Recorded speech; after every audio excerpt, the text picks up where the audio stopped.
자, 어깨 검사와 검진에는 뭐 여러 가지가 있겠죠. 아까 저번 시간에 이제 능동 검사, 그다음에 어깨 촉진하는 거, 그다음에 그런 식으로 측정을 했고요.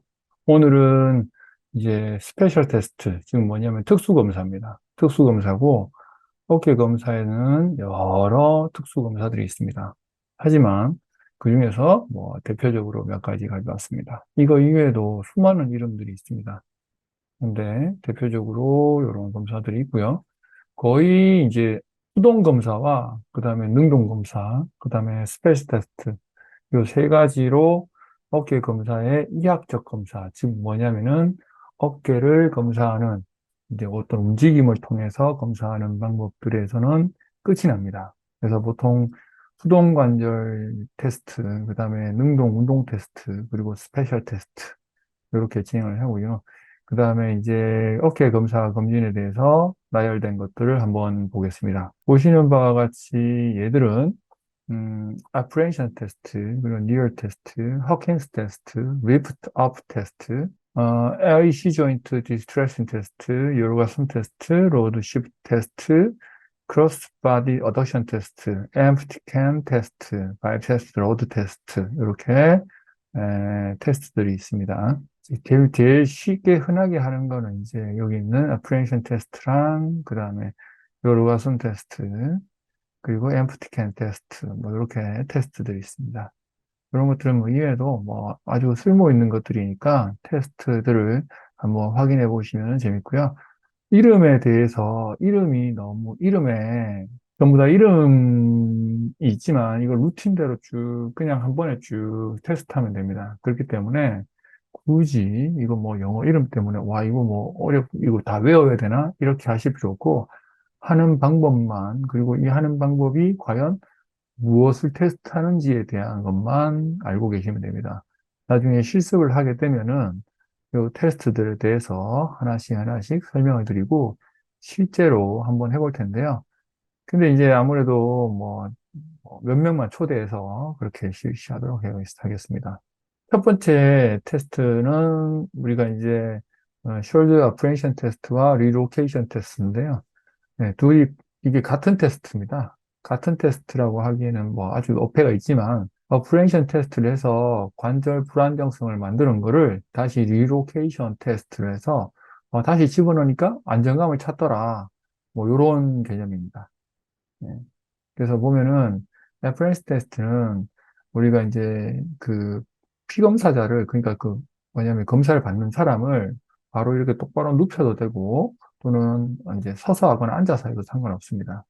근데 보통은 이제 앉아서 하게 되면은 이런 식으로 이제 어깨 뒤쪽에서 우리가 검사자는 한 손으로는 어깨를 고정하고 한 손으로는 팔을 마치 우리 선서 자세처럼 90도 벌림하고 그 다음에 엘보를 90도 이렇게 굽혀서 팔을 전방으로 밀면서 얘를 뒤로 당겨줍니다. 약간 뒤로 이렇게 마치 이제 팔을 들고 선서하는 자세처럼 이렇게 가는데 선서하는 자세처럼 하면서 이 앞쪽에 있는 얘를 밀어줍니다.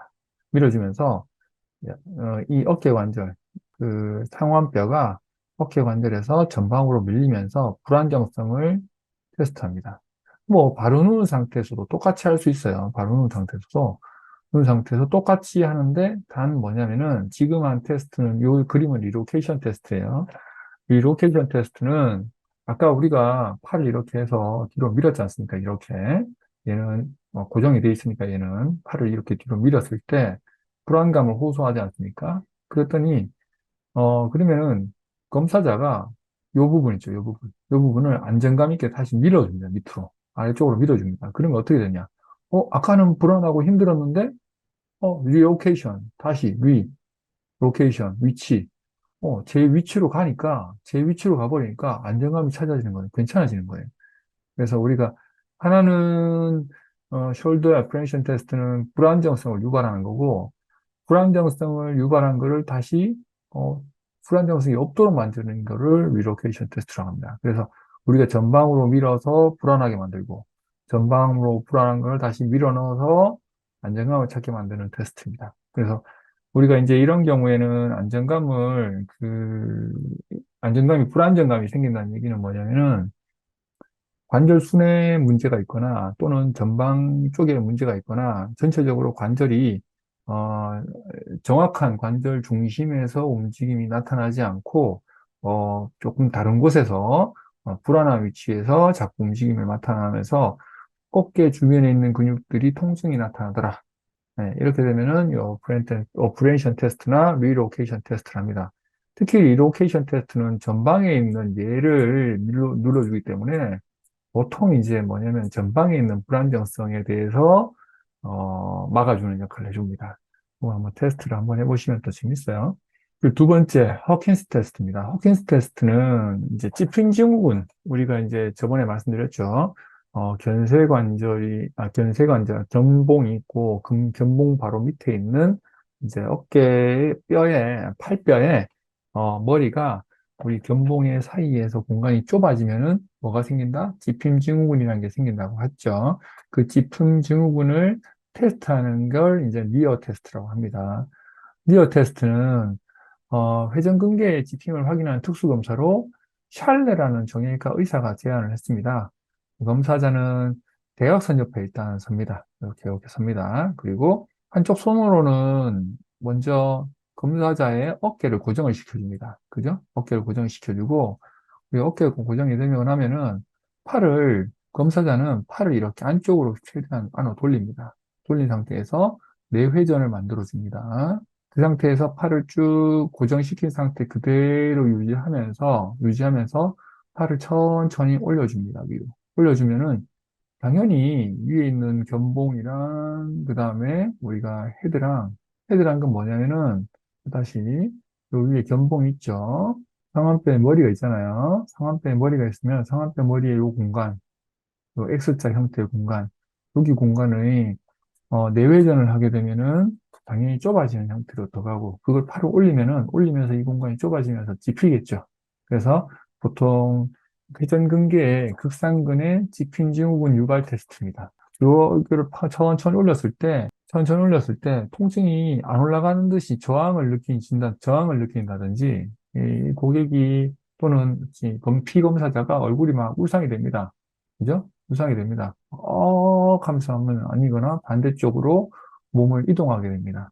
예, 그런 식으로 이제 피하는 자세를 취하게 되면은 당연히 양성이 되고 그 양성은 곧 뭐다? 위에 있는 견봉 하 공간, 견봉 밑에 있는 공간에 좁아지면서 회전근개에 찝힘이 생기는 것을 확인할 수가 있다.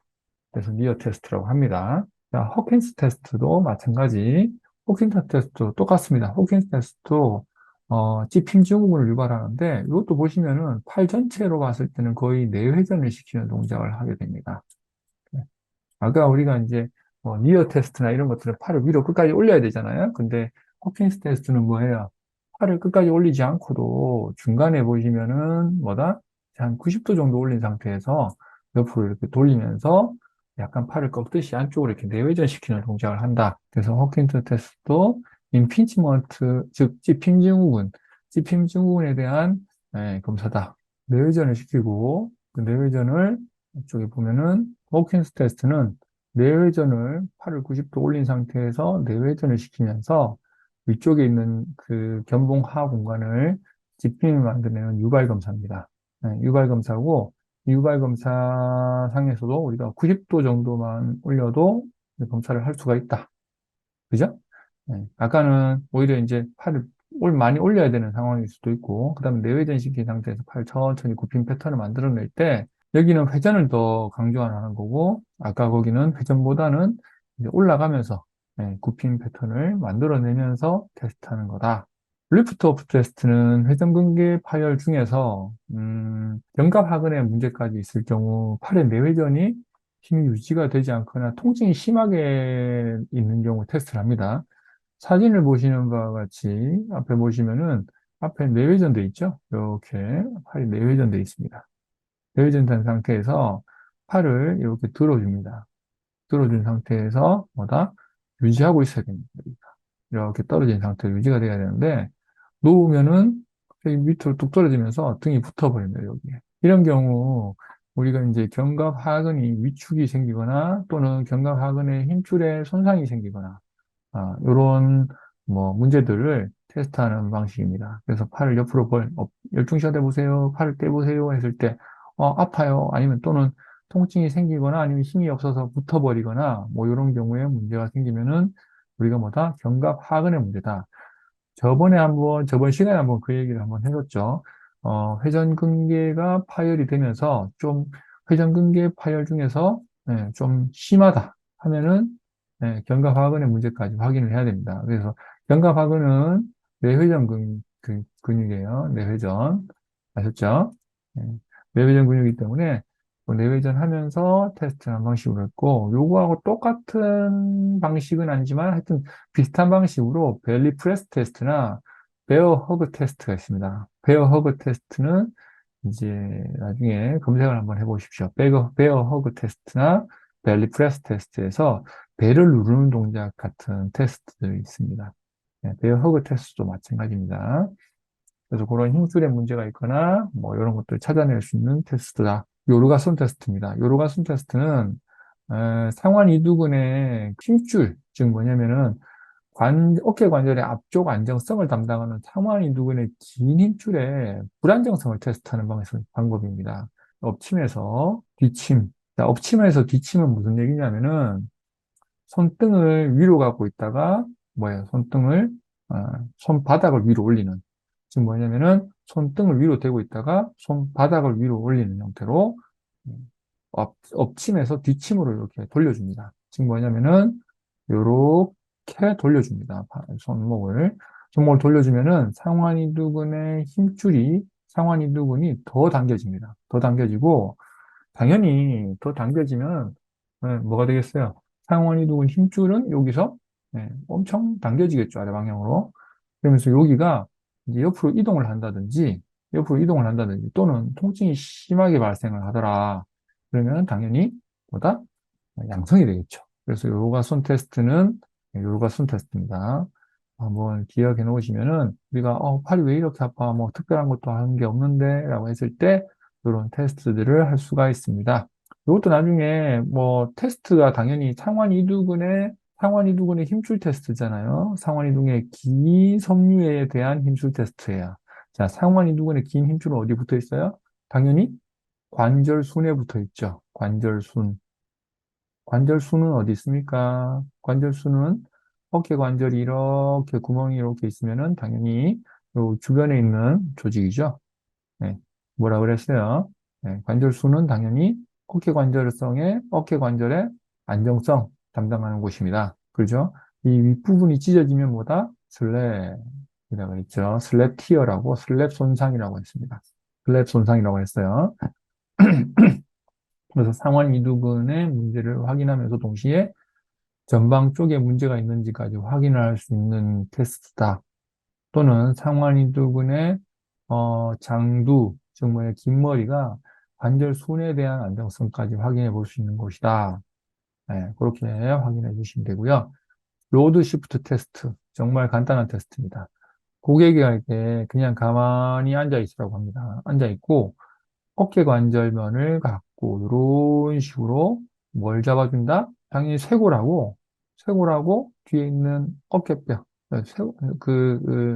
견갑골을 잡아줍니다. 견갑골을 잡아주고 그럼 당연히 쇄골과 견갑골을 딱 고정시켜 버리면 밑에 있는 팔뼈를 잡은 상태에서 앞쪽과 뒤쪽으로 쉬프트, 쉬프트라는 걸 이동시킵니다. 이동. 네, 강제로 이동시키는 거예요. 팔을 꽉 잡은 상태에서 이쪽으로 밀어보고 한 번 뒤쪽으로 밀어봅니다. 그래서 움직임이 크면은 안 되겠죠? 크면 안 됩니다. 움직임이 크면 안 됩니다. 쉬프트를 테스트를 했을 때 불안정성이 있으면 어떻게 돼요? 한쪽으로 쑥 밀리겠죠? 네. 왜냐면 안에 안정성이 있으면 당연히 얘가 많은 움직임이 별로 없어야 되죠. 빡빡하고. 근데 한쪽으로 쭉 밀리고 뒤쪽으로는 조금밖에 안 밀리고 뒤쪽으로 쭉 밀렸다가 앞으로 조금밖에 안 밀리고 이런 형태의 테스트를 할 수가 있습니다. 그래서 밀었을 때 또는 통증이 느껴지거나 불안정해도 그런 테스트 상에서는 양성이 됩니다. 자, 크로스바디 어덕션 테스트. 이거는 이제 몸을 가로지는 내전 검사라고 합니다. 견쇄관절에 문제가 있을 경우에 확인하기 위한 검사로 견쇄관절의 압박을 통해 증상 유발을 시키는 통증을 유발하는 테스트입니다. 자, 검사자는 앞에 설 수도 있고 뒤에 설 수도 있습니다. 아셨죠? 그럼 후에 고객에게 팔을 굽힘, 처음에는 앞으로 이렇게 굽히라고 합니다. 그 다음에 팔을 굽힌 상태에서 들어주겠죠, 이쪽으로. 그 다음에 안쪽으로 이렇게 반대쪽 어깨 쪽으로 밀어줍니다. 밀어주는데 뭐냐면은 우리가 이 견쇄관절 앞쪽 뭐냐면은 팔이 이렇게 안쪽으로 밀려나가면 접히겠죠. 접히는 그런 부하가 생겨야 됩니다. 반대쪽 이 몸이 고정이 돼야 되기 때문에 검사자는 등 부분을 고정을 시켜줘야 됩니다. 등 부분을 고정시켜주고 팔을 접어서 마치 이 부분이 이렇게 접혀서 여기가 마치 압박이 되죠. 그죠? 압박이 되는 형태로 가서 견쇄관절이 압박이 빡 생기면은 그 안에 있는 염증 문제가 있거나 아니면은 빡빡함이 생겨 있으면 통증이 발생합니다. 단, 이때 그 견쇄관절 위치에서 발생을 해야 돼요. 자, 지금 뭐냐면 팔을 이렇게 밀었는데 내가 앞쪽 견쇄관절 쪽에서 통증이 나타나는 게 아니라 앞쪽 위쪽에서 통증이 나타나는 게 아니라 갑자기 뒤쪽에서 나타나는 경우가 있어요. 했는데 뒤에 여기가 땡겨요. 뒤쪽이 땡겨요. 또는 삼각근 후부 섬유 쪽이 땡겨요라고 했을 경우에는 우리가 견쇄관절의 문제가 아니라 견쇄관절보다는 극하근이나 뭐 또는 삼각근의 후부 섬유의 근긴장에 의해서 통증이 나타난다라고 판단할 수가 있습니다. 자, 엠프티 캔 테스트입니다. 엠프티 캔 테스트는 우리가 이제 빈 깡통 테스트. 자, 깡통을 들고 있는데 물을 가득 찬 물통을 들고 있는데 그거를 뒤집으면 어떻게 돼요? 빈 깡통이 되겠죠. 그래서 이것도 마찬가지, 이제 팔을, 손목을 이렇게 뒤집습니다. 그래서 약간, 뭐냐면은, 넘버 원처럼 이렇게 있는 게 아니라, 엄지손가락을 아래 방향으로 이렇게 넣어서, 마치 깡통에 있는 물을 다 비워버린다는, 그런 제스처입니다. 제스처고, 보통 우리가 팔을 옆으로 벌리거나 또는 전방으로, 앞으로 잡은 상태에서 하셔도 됩니다. 위에서 당연히 검사자는 누르게 되고, 어, 그리고 피검사자는 위로 저항을 주게 돼서, 통증이 발생한다. 그러면 양성이 됩니다.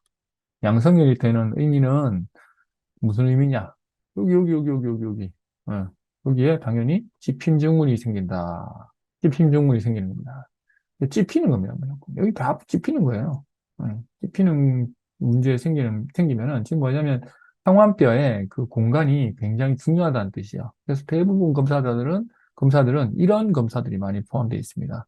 마지막으로 바이셉스 로드 테스트입니다. 바이셉스 로드 테스트는 상완 이두근 부하 검사로 강한 저항을 줘서 우리가 이제 그 슬랩, 즉 뭐냐면 관절 손에 이상이 있는지 없는지 확인하는 방법입니다. 검사자는 90평, 침대에 바로 눕혀서 천정을 보게 하시고요. 그죠? 그리고 팔을 90도 벌린 상태로, 그리고 엘보우를 90도 굽힌 상태로 있습니다. 검사자는 팔을 바깥으로, 이 상태에서 세게 잡아당깁니다. 세게 당기고, 피검사자, 즉 뭐냐면은 고객은 버티려고 합니다. 버티라고 합니다. 그래서 어깨 쪽에다가 어깨가 으쓱하지 않도록 어깨를 약간 눌러줍니다. 밑으로. 눌러주면서 잡아당기라고 했을 때 상완 이두근의 강한 수축을 통해서 관절순에 문제가 있는지 확인해 줍니다. 요건 이제 슬랩에 특화된 테스트예요. 아셨죠? 슬랩에 특화된 테스트입니다. 그래서 우리가 뭐 슬랩에 대한 부분들을 테스트하고 싶다 하면은 아까 뭐 이렇게 상완 이두근의 힘줄에 대한 테스트 많이 했잖아요. 그런 테스트를 슬랩 테스트에서 많이 반카트도 마찬가지고 그렇게 테스트를 해주면 됩니다. 반카트는 주로 이제 안정성 관절에 문제가 있을 때 불안정성이 생기면 아프레이션 테스트나 이런 거 생겼을 때 관절순에서 주로 테스트를 많이 해줄 수 있습니다. 이제 재활 프로토콜에 대해서 설명을 드릴 텐데요. 이제 유착성 관절 주머니. 자, 그 재활 프로토콜은 무엇이냐? 프로토콜이란 건 뭐냐면은 수많은 뭐 수술이나 이런 것들을 통해서 많은 사람들이 재활을 했어요. 그러면 재활을 하다 보니까 아, 회복 단계에서 그 범위를 거치더라, 여러 단계를 거치더라, 여러 단계를 거치는데 그 단계를 하나씩 하나씩 따져보니까 어느 기간에서 1단계, 2단계, 3단계, 4단계 거치면서 1단계에서 어느 기간이 거치면서 회복성 조직이 만들어지고 그 회복된 게 공통적으로 여기까지는 관절을 여기까지 만들어야겠구나라는 통계적인 어떤 자료들을 가지고 프로토콜이라는 걸 만들었어요. 그 일종의 과정이죠, 과정. 재활 과정인데 한 달 뒤에 뭐 해야 되고 만약에 2달 뒤에 뭐 해야 되고 3개월이 지났는데 이게 안 되고 있어. 그러면은 뭐가 문제가 있구나라고 이제 판단을 하시는 기준이에요. 그래서 재활 프로토콜이 일종의 재활 과정이다. 네. 유착성 관절 주머니염이 처음에 발생을 했어요. 자, 유착성 관절 주머니염은 뭡니까? 오십견이죠, 오십견. 오십견. 우리 흔히들 예, 나이 들면 생긴다고 오해하는 오십견. 자, 오십견은 10대는 아니지만 최소한 20대 후반에서 30대 정도에서도 올 수 있다. 그죠? 네, 이거 왔다고 해가지고 내가 50대 늙었네. 이게 아닙니다. 어깨가 불안정하거나 문제가 생기면 무조건 이 유착성 관절 주머니염이 옵니다. 1단계는 저번에 한번 잠깐 설명드렸죠. 1단계는 어떻다? 네, 어떻다? 1단계는 당연히 우리가 통증이 이제 이게 보면 통증 그래프를 한번 보셨잖아요, 그때. 네. 처음에는 통증이 어마어마하게 통증이 있다가 나중에 어느 정도 일정 기간 가면 통증이 줄어들고 관절 범위는 처음에는 괜찮다가 점점 관절 범위 제한이 생깁니다. 그죠? 뭐 이런 것들 확인할 수 있죠. 그래서 1단계에서는 뭐다? 통증이 발생하지도 않도록 그리고 운동 범위 제한을 진행이 된 걸 감소시키는 게 목적입니다. 그래서 보통 진통소염제 또는 어깨 내 관절 주사를 맞거나 뭐 이렇게 얼음 찜질을 하거나 이런 식으로 이제 보존적인 형태로 재활을 많이 합니다. 운동은 이게 염증이잖아요, 염증이기 때문에 이제 처음에는 초기에는 막 열도 나고 통증도 생기고 붉은 뻘겋게 이렇게 올라오기도 하고 그렇습니다. 그래서 운동은 팔굽관절을 90도 굽힌 상태에서 몸에 붙여서 외측 회전과 내측 회전에 초점을 맞추라고 되어 있습니다. 그죠?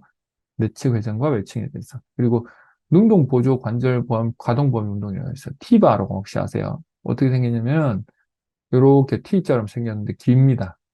네? 그죠? 그리고 여기 손을 여기 잡고 반대편으로 이렇게 이쪽으로 이렇게 밀어주면은 이쪽이 움직이겠죠. 그래서 T바라고 있습니다. 보통 이제 우리가 회전근개 수술하고 나면은 재활 운동을 할 때 그런 T바를 이용해서 수동관절 운동을 하게 됩니다. 또는 수동관절 운동 중에서 또 하나 있는 게 뭐냐? 네, 우리 도르래죠, 도르래. 도르래 T바. 그래서 보통 뭐 이런 것들은 능동 보조 운동이거나 아니면 수동 운동이거나 이렇게 할 수가 있습니다. 보통 관절 가동 범위가 스트레칭을 보통 3에서 5회 하는데 통증이 없는 범위 내에서 하셔야 돼요. 통증이 있는 상태로 막 꾹꾹 눌러서 하시면은 안에서 뭐다? 내가 손상을 도리어 만들고 있다. 자, 2단계는 우리가 8에서 16주 정도 되는데 16주 정도 되면은 발생한 지 어떻게 돼요? 4개월 정도 지납니다. 4개월. 4개월 정도. 보통 뭐, 뭐, 2개월에서 4개월 사이에 뭐예요? 통증은 점점 가시고 통증이 줄어든다 그랬죠. 대신에 관절 범위 제한은 올라가서 어느 정도 좀 유지가 돼버립니다.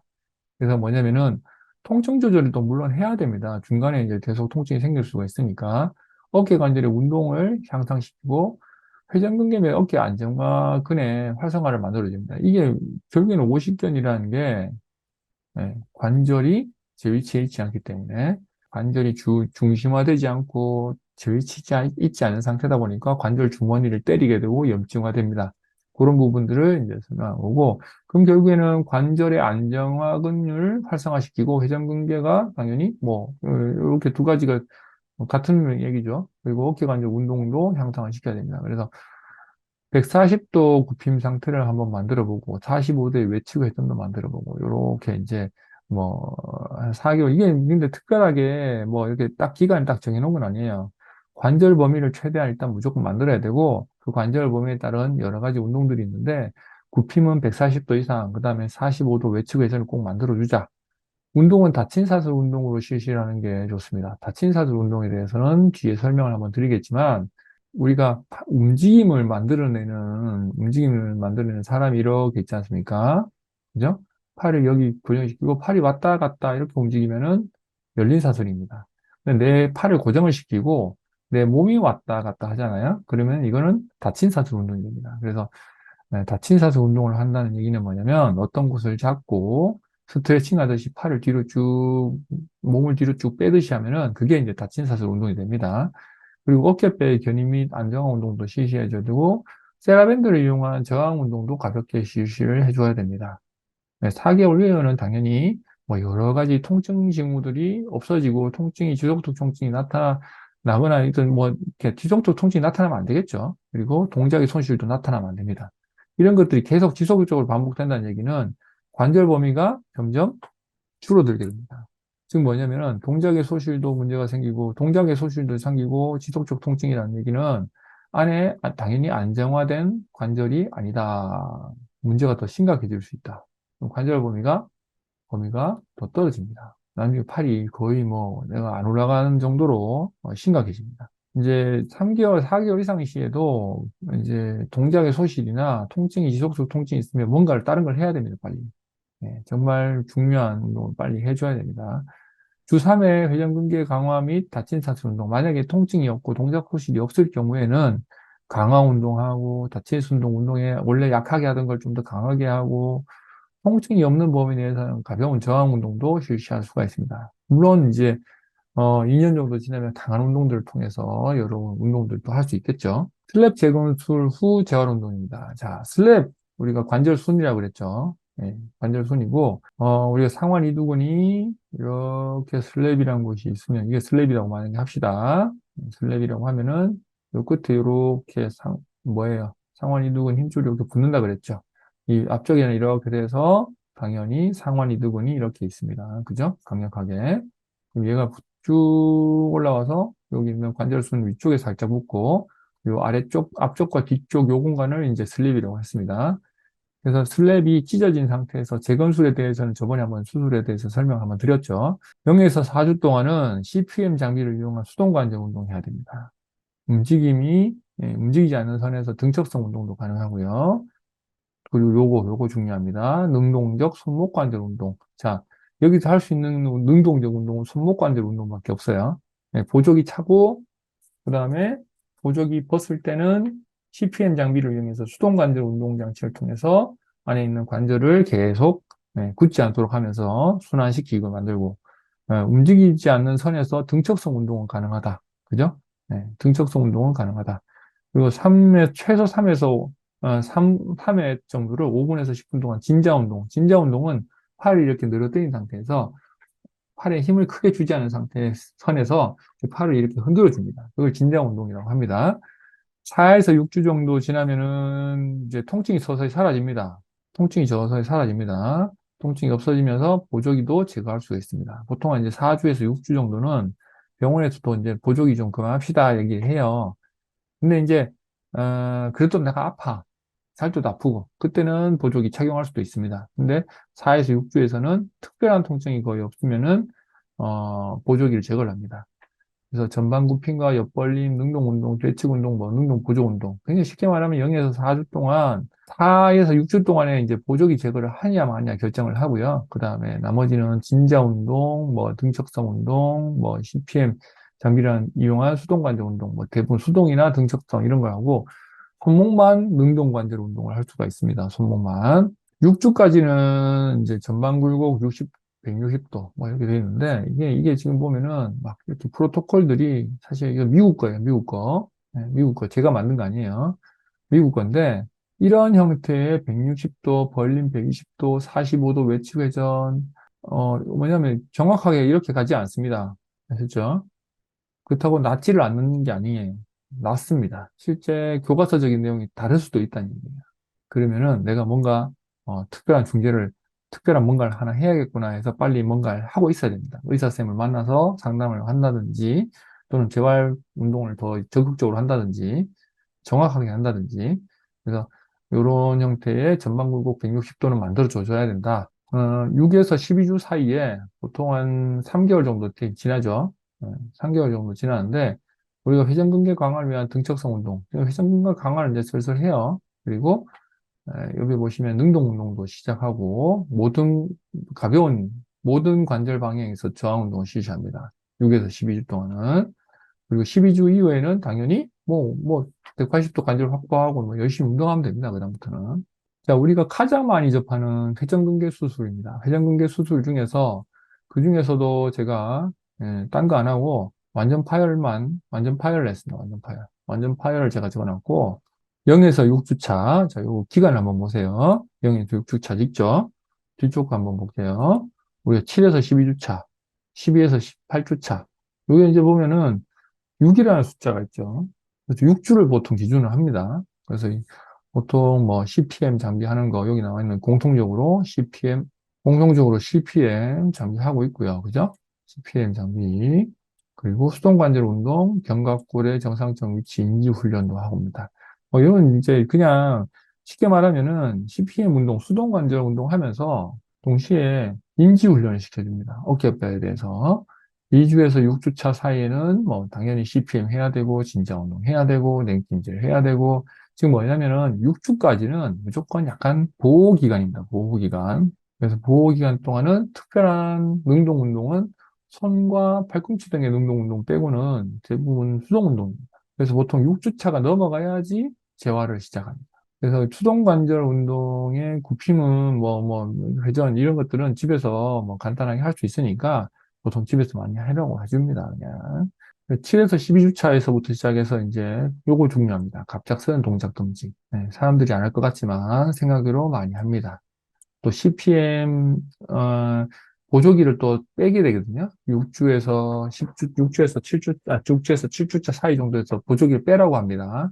보조기 빼면서 뭐 이런 얘기 많이 합니다. 갑작스런 동작이 발생했다. 뭐 갑작스럽게 뭐 누가 부딪혔다. 뭐 또는 뭐 어딜 잡았다. 뭐 이런 식으로 많이 하기 때문에 갑작스런 동작은 반드시 없어야 됩니다. 그리고 수동관절 운동 그대로 실시해주고 능동 보조 운동을 맡기죠. 완전 가동 범위까지 가야 됩니다. 그리고 냉찜질을 여전히 해줘야 되고 이때까지도 아직도 아파요. 아프다. 그죠? 네. 바로 누운 상태에서 굽힘, 벌림, 모든 관절 운동 범위에서 등척성 운동을 시작해주라.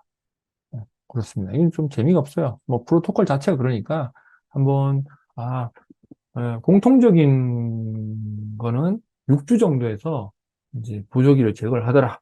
그 정도만 이해하시면 돼요. 나머지는 한번 쭉 보시고 하나는 이제 또 하나는 중요한 게 있는데 반카트는 약간 다릅니다. 반카트 재건술이라서 반카트는 뭐예요? 네, 관절순이 있지만 관절순이 이렇게 있지만 위쪽 부분을 슬랩이라 그랬죠. 그리고 요 밑부분을 네, 반카트랍니다. 반카트. 요 부분도 확인해 줘야 됩니다.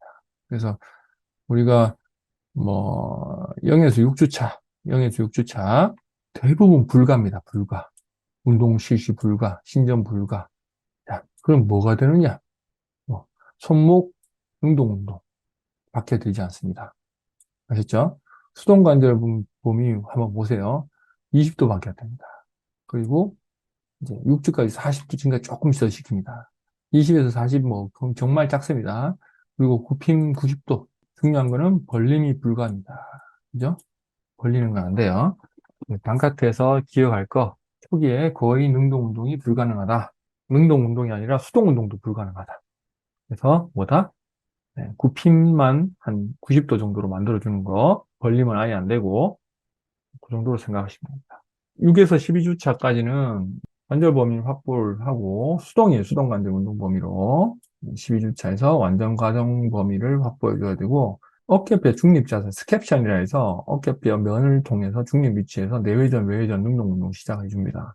요거는 이제 뒤에 실습 때 한번 해보시면 어떤 개념인지 아실 거예요. 그리고 나머지 한번 읽어보시면 되고, 재활 운동의 근생리학 이론에 대해서 한번 얘기를 할까 합니다. 우리가 활동을 하지 않으면 어떨까요? 활동을 하지 않으면 비활동 시에는 매일 3에서 4% 정도의 근력량이 감소를 합니다. 일주일에는 13% 정도가 근력이 감소합니다. 그리고 4주에 정도 지나잖아요. 그러면은 근력량이 30에서 50%까지 근력이 감소됩니다. 그만큼 비활동이라는 거. 즉 뭐냐면 내가 손상으로 인해서 근육이 수축하지 않은 상태로 그대로 뒀을 때는 근육의 위축이 엄청나게 빠르게 진행이 된다는 얘기. 아셨어요? 그래서 보통 이제 뭐 뼈가 부러지거나 해서 캐스트를 했을 때 한 달 정도 깁스 하셔야 된다. 했는데 깁스하고 나면 어때요? 왼쪽 다리하고 오른쪽 다리하고 완전 틀리죠? 30에서 50%까지 근력 감소를 한다. 선수들이 막 스포츠 선수들 중에서 엄청 유명한 선수나 내가 엄청 뭐 하드 트레이닝을 해서 한 선수들이 있을 거 아니에요? 그 선수들이 3개월 운동을 하지 않잖아요? 그럼 거의 일반인 수준으로 떨어집니다. 그러니까 즉 뭐다? 운동은 평생 운동을 계속 꾸준히 해줘야 된다. 그렇다고 그러면은 내가 그 유지를 하기 위해서 최대 부하로 하느냐? 그건 아니에요. 최대 부하로 하는 건 아니고요. 최대 부하에서 보통 뭐 내가 그냥 단순히 등척성 수축만 해도 돼요. 한 60% 정도의 등척성 수축만 해도 근력은 줄어들지 않습니다. 근데 그냥 비활동성이나 운동을 하지 않았을 시에는 그렇다. 그리고 근력은 30대까지는 이제 증가합니다. 30대까지는 근력이 계속 올라가요. 근데 40대에서 50대 사이는 보통 근력이 증가하거나 또는 증가하지 않다, 운동을 하지 않으면은 좀 이렇게 좀 신경 써서 운동을 하지 않으면 감소를 하게 되겠죠. 그래서 30대까지는 그냥 뭐 좀 일상생활 해도 그냥 움직이면은 계속 증가합니다. 근데 40, 50대에는 유지 또는 감소가 되더라. 근력은 이제 나이가 들면서 10년마다 감소를 합니다. 그중 뭐냐면 아까 말했던 40대, 50대에서 넘어갈 때 15% 감소하고, 그 다음에 50대에서 60대였다면 또 15% 감소하고, 그런 식으로 15% 계속 감소가 되더라. 이게 통계학적인 분류예요. 그리고 손상은 구심성 수축보다는 원심성 수축에서 많이 발생합니다. 자, 구심성 수축과 원심성 수축은 무엇이냐? 구심성 수축은 근육이 짧아지면서 수축하는 걸 구심성 수축이라고 해요. 근데 원심성 수축은 뭐죠? 원심성 수축은 근육이 늘어나면서 수축하면서 그 수축하는 경우예요. 즉 뭐냐면 등산을 할 때 팔을 막 올라가는 걸 올라가면서 근육을 잡아당기면서 짧게 만들면서 하는 수축을 구심성 수축이다. 근데 내가 계단을 내려올 때 계단을 내려오는 반대쪽에 있는 근육은 뭐다? 원심선 수축을 하고 있어요. 그냥 그건 뭐냐면 근육이 늘어나면서 내려오게 돼 있어요. 그죠? 늘어나면서 수축하게 돼 있습니다. 그래서 근데 이 수축 그 원심선 수축에서 관절의 손상들이나 아니면 부상들이 굉장히 많더라.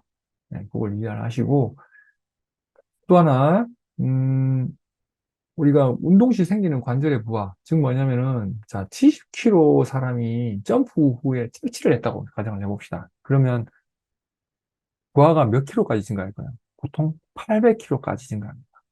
그리고 계단 이용 시에 우리가 계단을 막 내려오고 있어요. 그죠? 어떻게 되겠어요?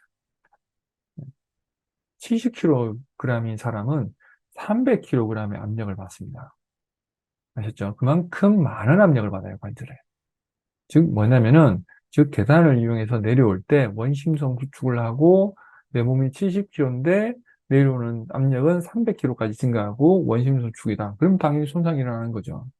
그죠? 그런 부분을 충분히 이해를 해야 된다. 환자들의 그 근육의 크기를 증가시키려면 최대 근력의 60에서 90% 정도로 보통 8에서 12RM, 12R 8에서 12회 정도 실시했을 때, 아유, 이제 못하겠다. 아우, 힘들어서 못하겠다. 이런 상태가 돼야 돼요. 그러니까 지금 뭐냐면, 최대 근력이란 건 뭐냐면, 한 번 빡 들었을 때 힘을 얘기하는 거고, 그 최대 근력의 60에서 80%의 강도로, 90%의 강도로, 8번에서 12번까지 하고 나면은 더 이상 못 들겠다. 아유, 힘들어서 못 들겠다라는 정도의 강도 운동을 해야 된다는 얘기죠. 아시죠? 생각보다 근력을 증가시키려면 좀 힘이 들어야 된다. 그죠? 자, 근육섬유는 어떻게 증가되고 커집니까? 자, 근육섬유가 커진다. 만약에 내가 운동을 하고 있어요. 몸이 점점 비대해지거나 근육섬유가 점점 커지는 상태로 보겠죠. 근육섬유는 우리가 이제 근섬유는 태어나면서부터 숫자가 결정되어 있어요. 그러니까 지금 뭐냐면 내가 10,000개를 갖고 태어났다. 그럼 10,000개에서 늙어 죽을 때까지 10,000개예요, 그냥. 그러니까 더 이상 그 분화가 돼가지고 10,000개에서 12,000개로 증가되지는 않는다는 뜻이에요. 그 얘기는 지금 뭐냐면 내가 운동을 하면서 만 개가 있던 근육이 2만 개로 증가되지 않고 그 만 개의 근육 세포들이 점점 뚱뚱해지거나 커진다는 얘기가 되는 거죠. 그죠? 네. 그럼 그 커지는 건 어떻게 생기느냐? 이게 보면은 좀 복잡한 얘기긴 한데 미세 손상에 의해서 발생을 합니다. 근육 수축을 통해서 강한 수축을 해서 결합과 이완을 통해서 중간에 이제 그 미세 손상들이 생기고 그 미세 손상들에 의해서 크기가 증가되더라. 약간 이제 풍선을 약간 찢으면은 좀 더 커지고 찢으면 좀 더 커지고 뭐 이런 형태로 점점 불어나더라. 크기가. 그래서 근직경의 증가로 인해서 근비대가 발생하는 거지, 근섬유 세포가 숫자가 많아지거나 아니면은 막 세포 수가 점점 분화돼가지고 나타나는 게 아니더라. 네. 자, 재활 운동의 적응증과 근기증을 한번 보겠습니다. 적응증은 당연히 내가 이제 재활 운동을 해야 되겠죠? 적응증은 당연히 요런 문제가 있으면은 운동을 하는 게 좋더라. 근기증은 뭐 이건 당연히 뭐 하면 되는 거고 중요한 건 우리는 근기증이죠. 근기증. 근기증은 염증성 질환이거나 열이 있으면 안 돼요. 그럼 간단하죠. 근기증. 염증성 질환이 있거나 열이 있으면 피하라. 그죠? 운동을 피하라. 재활 운동을 피하라. 운동이에요. 재활을 피하라는 게 아니라 재활 운동을 피하라는 뜻이에요. 자, 재활 운동의 기본적인 원리를 한번 이제 생각을 한번 해봅시다. 첫 번째, 네, 우리가 재활 운동을 접근해 나갈 때 이 사람을 다친 사슬 운동을 시킬 것인가, 열린 사슬 운동을 시킬 것인가.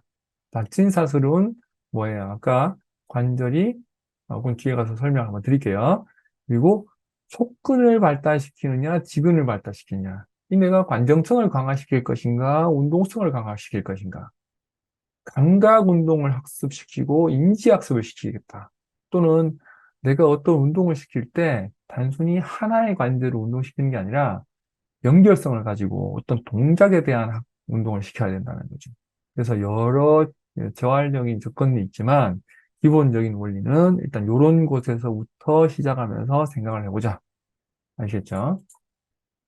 자, 다친 사슬 운동은 우리가 몸을 고정시키고 팔, 다리 끝이 이렇게 움직이는 거를 열린 사슬 운동이라고 하죠. 그래서 이게 결국에는 뭐냐면은 뭐 얘가 고정이 되고 얘가 고정이 되고 얘가 조절이 운동을 왔다 갔다 하거나 여기에 부하가 걸리든지 하겠죠. 그러면서 또 운동이 되는데 뭐 레그라이즈나 뭐 이런 것들 있잖아요.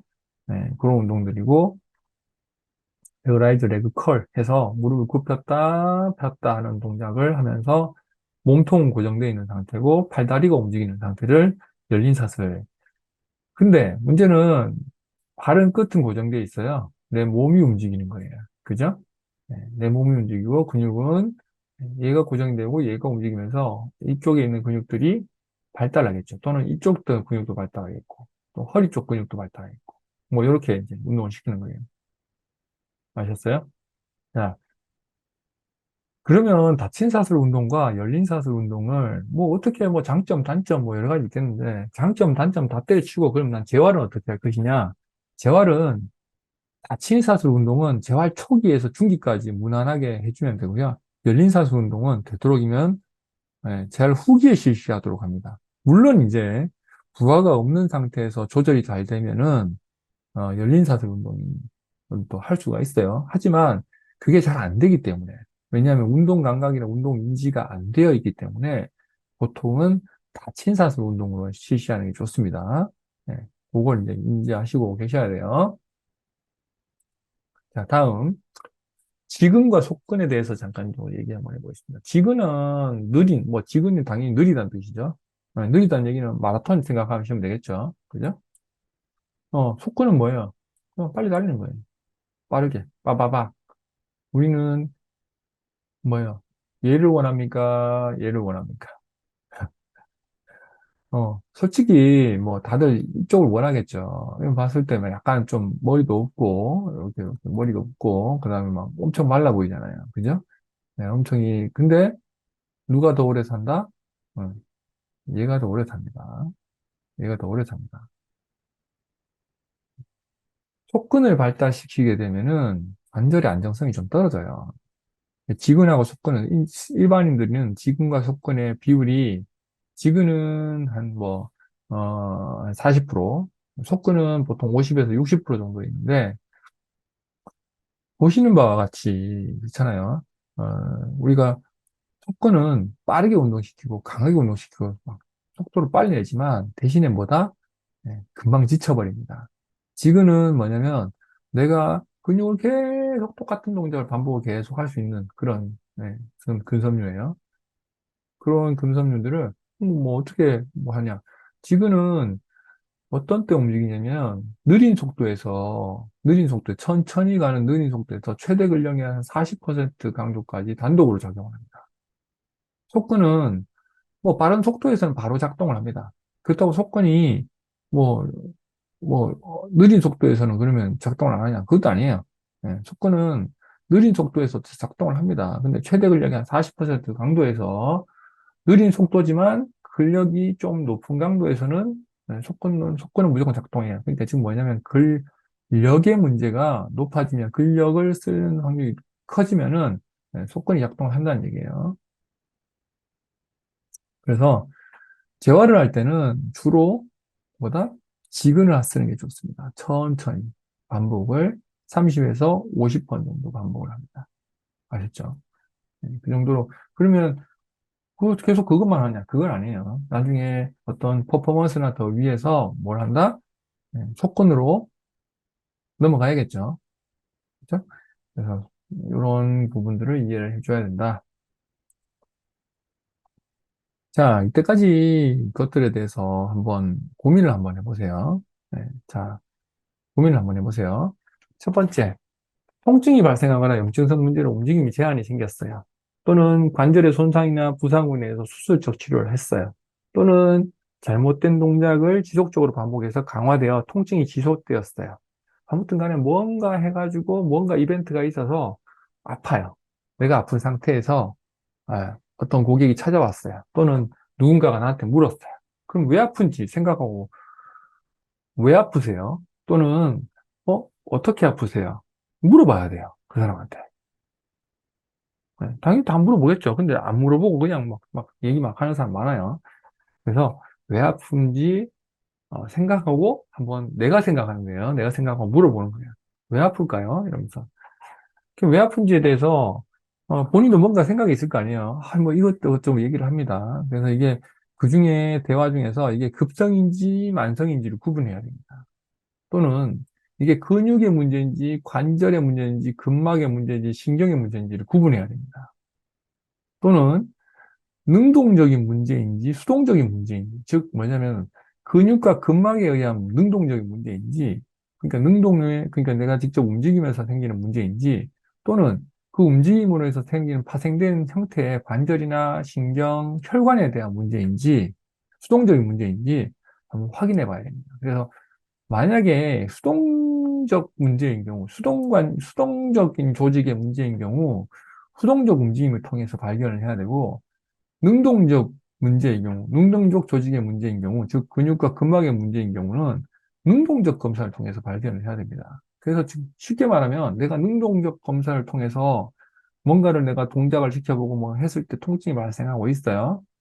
또는 뭐 내가 수동적으로 그냥 힘을 다 뺀 상태에서 제가 그냥 팔을 움직였는데 아파요. 아파요. 이렇게 했을 경우에 이게 혈관의 문제인지 관절의 문제인지 신경의 문제인지를 구분해내야 된다는 얘기죠. 어떤 의미인지 아시겠죠? 즉 뭐냐면은 내가 아픈 거에 대해서 내가 팔을 올리고 있어요. 근데 아파요. 갑자기. 예? 아니면 팔을 뒤로 젖히는데 아파요. 아니면은 내가 안쪽을 돌릴 때 아파요. 근데 이게 근육에 의해서 아픈 건지 아니면 관절에 의해서 아픈 건지를 확인해 봐야 된다는 얘기죠. 아셨어요? 그거를 뭘로 한다? 아까 수동적 관절 테스트나 수동적 테스트나 아니면 운동 테스트에서 근력 테스트를 해보거나 또는 특정 검사를 통해서 안에 조직에 문제가 있을 수 있기 때문에 스페셜 테스트, 특별 검사를 통해서 확인해 볼 수가 있어요. 어깨의 대부분은 90% 이상은 관절의 문제인 경우가 더 많습니다. 근육의 문제는 그냥 조금 지나고 나면은 통증이 좀 줄어들어요. 단, 만성적인 경우를 제외하고는. 이해하셨죠? 네, 이런 것들을 이해하셔야 된다. 다음 시간에는 실제 재활 운동을 한번 해보도록 하겠습니다. 실제 재활 운동을 해보는 거는 제가 또는 어떤 도움을 받아서 그분을 재활 운동을 하는 거를 프로그램을 하나를 만들어 보도록 하겠습니다. 또는 초대해서 재활 운동을 한번 이제 여러 고객들과 함께 같이 한번 해보는 시간을 가지도록 하겠습니다. 자, 이상입니다.